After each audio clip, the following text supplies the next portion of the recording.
gotta be more than that. Whew, we're gonna get out of that wind, all right. What a day indeed. Yes, lovely flat Iowa, where the wind greets you with a smack in the face. Gonna try to be working inside today because that wind is just unbearable. We're here in the garage to take a look at Mr. Hoppington Square and the rest of the rabbit crew. Hello, Mr. Hoppington Square. This one's Delaney's? Yeah. How do you tell? Well, there's a black line on the forehead. Oh, yeah. Okay, so this is Bo. Miss Bo on the head flying high.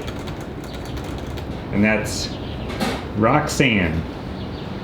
You don't have to put on the red light. This thing named? Yeah, Bullet. Bullet.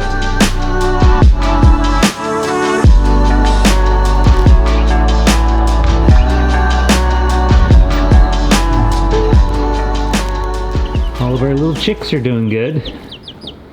They're growing. They got some real legs on them too.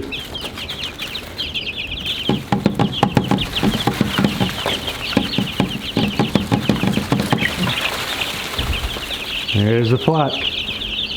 So 1 week from today, we've got big red broiler chicks that should be, well, eggs, going on lockdown, and then we should have chicks in just a little over a week from now. So we'll be, definitely keep an eye out for that. I'm excited to see what sort of results we get from our big red broilers. This is kind of an experiment, see if we can get if we can hatch our own meat birds.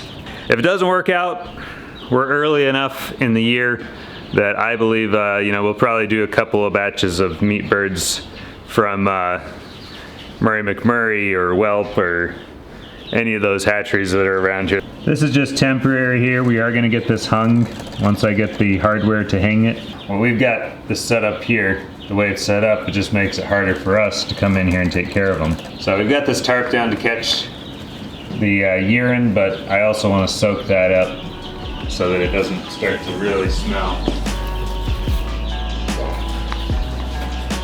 So whose job is it to take care of the rabbits? Me.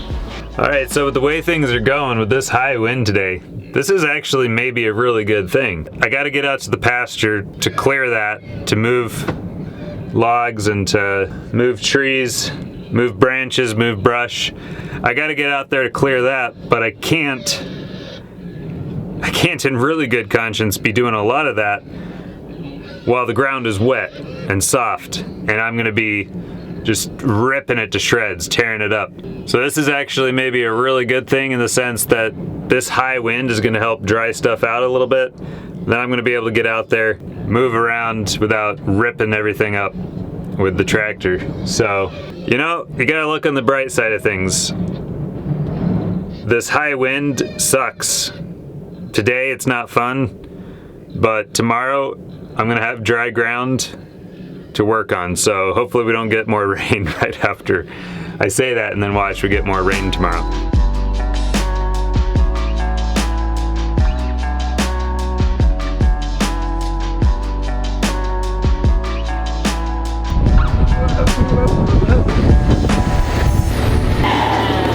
Whew, we made it! Record time, that wind actually helped us.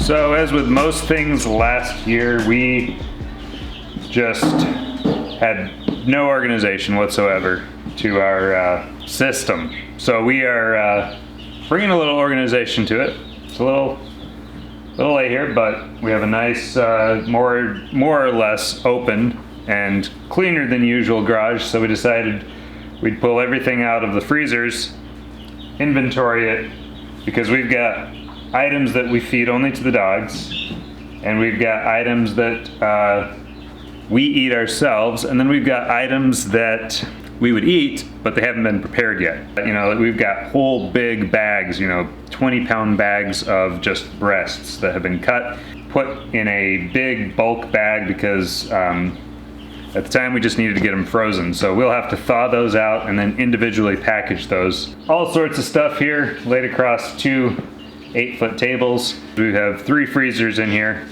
and we're gonna get them organized out so that this year, when we're butchering, processing meat, we'll know right where to put the stuff, depending on what it is and how we like to store it, as long as we have room. So one of the reasons that we choose to live this way is because we want to know where our food comes from. If you start doing the research about where your food actually comes from, you'll be shocked. You'll wish that you hadn't done the research, where the food in the grocery store comes from, how the food has been processed. Not only that, but going back to how the food has been raised. Our grandparents and our great-grandparents, they used to live like this. If you wanted to eat, you used to live like this. So we live this way so that we can eat this way. And it's not easy.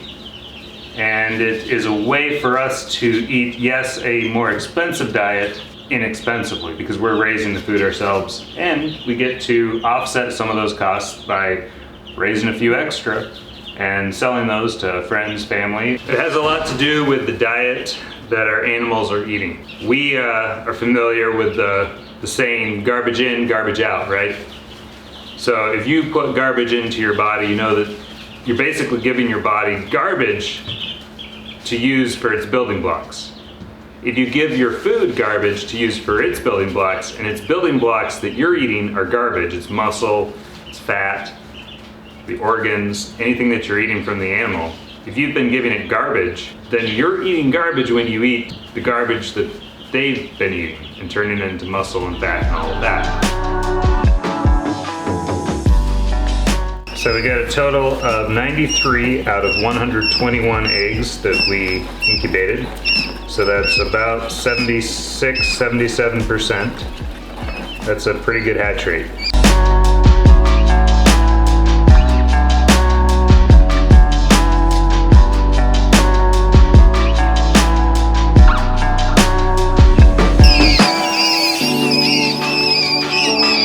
Alright, so I like to stay out here with these guys when we're putting them in a cold building.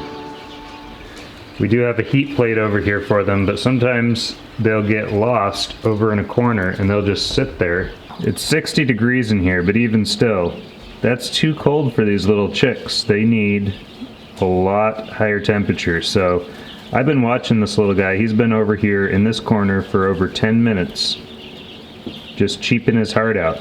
So what I'm doing is I'm letting him get pretty cold, and then I'm going to move him back over to the heat plate, and that's going to teach him, hopefully, that over here is where you want to be. And yeah, he's very weak. He feels a little chilled. We'll put him over here back in this corner. Since he likes the corners, he'll get at least some residual heat off in this corner, but we'll just stick him up under there. Alright, so he's up far enough under there. He'll get warmed back up because it's helping him learn a lesson. Otherwise, he's not going to learn his lesson. All the other chicks, they've been out exploring and they've found their way back to the heat plate when they get too cold. But he's the only one, got lost in a corner and couldn't get back.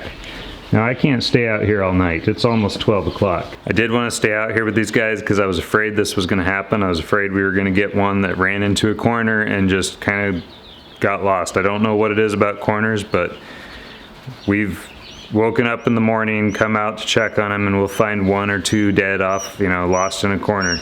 Another little trick that we found is you need to keep the light on for these guys, otherwise when it's dark, they don't have a chance. They get lost off in a corner. So you do need light on these guys 24/7 for at least the first probably couple of days. And we've been keeping some night lights on for our other chicks over here. I've been watching them for about half an hour, 45 minutes now. And the ones who are exploring, they eventually go back to the heat plate to get warm. But they do venture out for a little bit, and then they go right back once they're done exploring and they start to feel a little cold. So we leave those 2 lights on over there for them, and that should be good. All right, so that's it for us. Thanks for watching. Make sure you like, subscribe, comment. You all have yourselves a very good night. I'm gonna go ahead and get some sleep. It's been a long day. This wind has been horrendous. I'm looking forward to being able to work outside again tomorrow. I'll talk to y'all later.